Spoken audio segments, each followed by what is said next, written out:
The Greenland gamble isn't just a headline anymore. Things just took a wild turn. A group of U.S. senators from both parties flew to Greenland, not for a diplomatic visit, but to send a powerful message.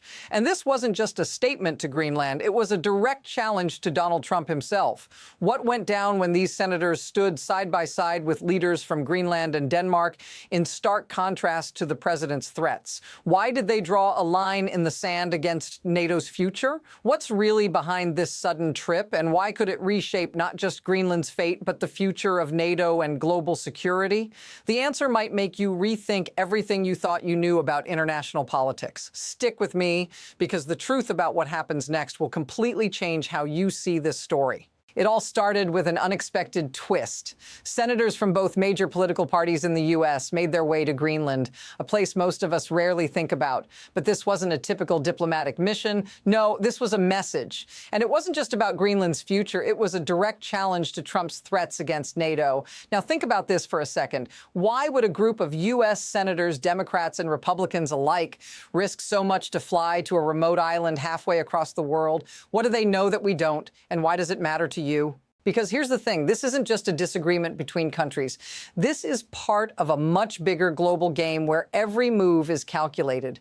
When you've got U.S. senators standing up side by side with leaders of Greenland and Denmark, there's more at stake than just politics. There's a shift happening, and it's one that could have a major ripple effect on international relations, military alliances, and even your daily life. And if you think this is just about one president's overblown ambition, think again. There's something deeper happening here, something that could shift the power balance of NATO itself. Here's where things take a real turn. The senators didn't just visit Greenland for a photo op. They made one thing clear in no uncertain terms. Donald Trump's aggressive tactics toward Greenland and NATO were crossing a dangerous line. And they weren't just talking about it, they were ready to act. One of the senators, Lisa Murkowski, even went so far as to warn that if Trump pushed further, they would use every tool at their disposal to stop him. "We will impeach him," she said. And that wasn't a threat, it was a promise. But here's the kicker. Why is this happening now? Why are these senators, some of them strong Trump supporters in the past, suddenly turning against him so publicly? Notice what's missing from this equation. No one is denying the seriousness of the threats against NATO, against Greenland. They're just focusing on how far things can go before it's too late. The situation didn't just stop there, it got worse, fast. What started as a simple diplomatic visit spiraled into something much bigger. The senators didn't just stand beside the leaders of Greenland and Denmark. They made a clear statement that they would use every resource at their disposal to protect NATO from Trump's reckless threats. And this wasn't just about a war of words, it was a direct challenge to the very foundation of global security.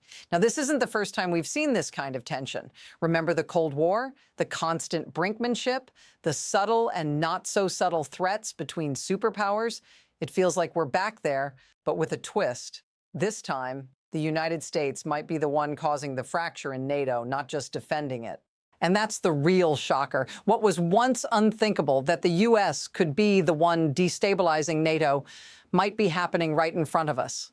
The senators aren't just defending a distant ally. They're protecting the future of global alliances, the security of an entire continent, and possibly the very fabric of peace we've taken for granted. Just when you thought it couldn't get any more intense, it does. The senators didn't just stop at warning Trump. They delivered a knockout punch. The evidence they presented was undeniable. The threats against Greenland, the reckless talk of military force, were not just dangerous for Denmark and Greenland, they were a threat to NATO itself. Take Senator Jeanne Shaheen's words. She didn't mince them. An American military takeover of Greenland, she said, would threaten NATO as we know it. She wasn't just talking about the political fallout. She was talking about real, tangible damage, damage that could fracture NATO from the inside out. And that's the part that changes everything. The U.S. military, NATO, and global security don't operate in isolation. They rely on trust, on decades of mutual cooperation. Trump's actions, no matter how blusterous, could actually fuel divisions within NATO that our adversaries, Russia and China, would only be too eager to exploit. And that, right there, is the most dangerous part. This isn't just about Greenland anymore. It's about the stability of the entire global order. If NATO falters, so does the security of the West. And that could have consequences that extend far beyond this one conflict.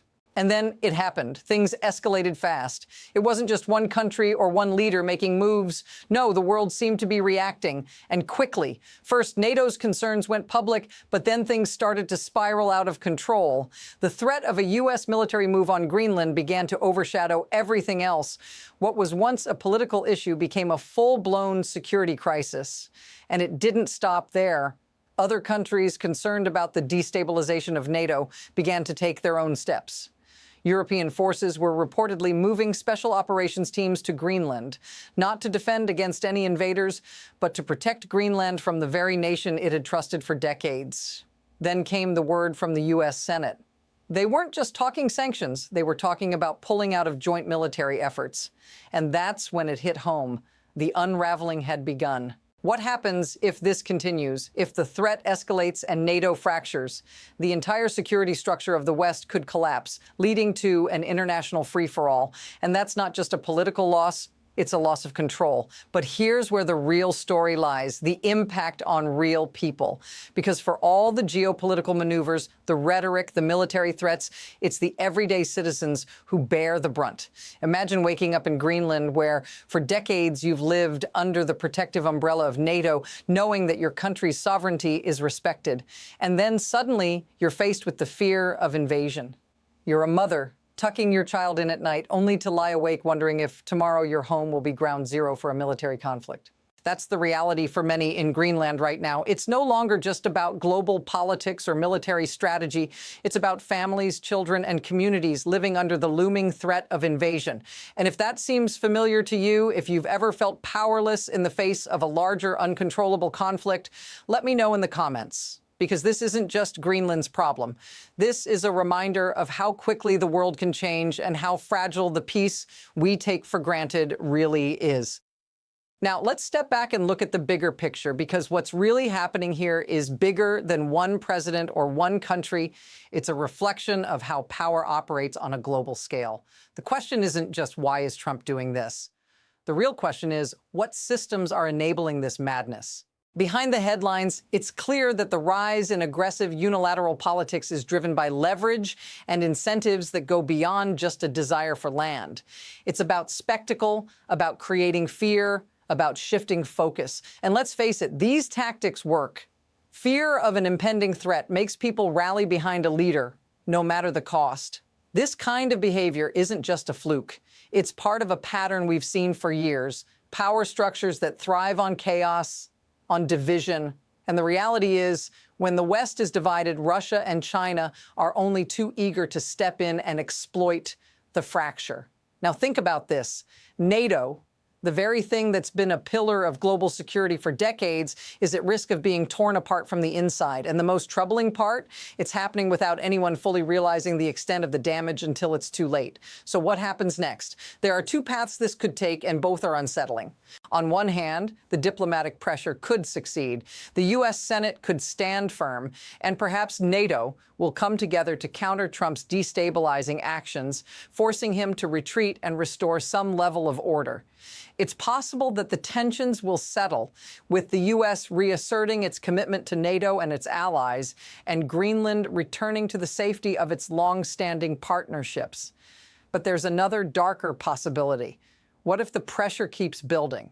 What if the rift in NATO deepens and the U.S. doubles down? In that case, we could see a collapse in trust among NATO members, leaving the West vulnerable to manipulation.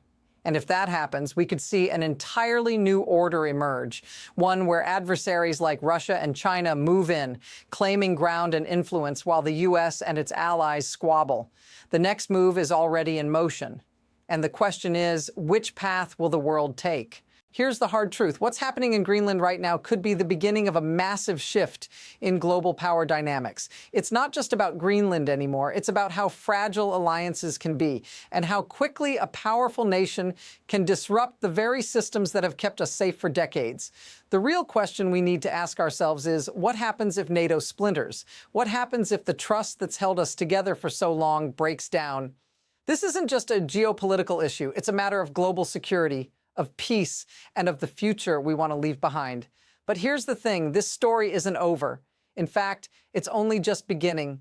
The next moves are already unfolding, and we'll be here to keep you informed on every twist and turn.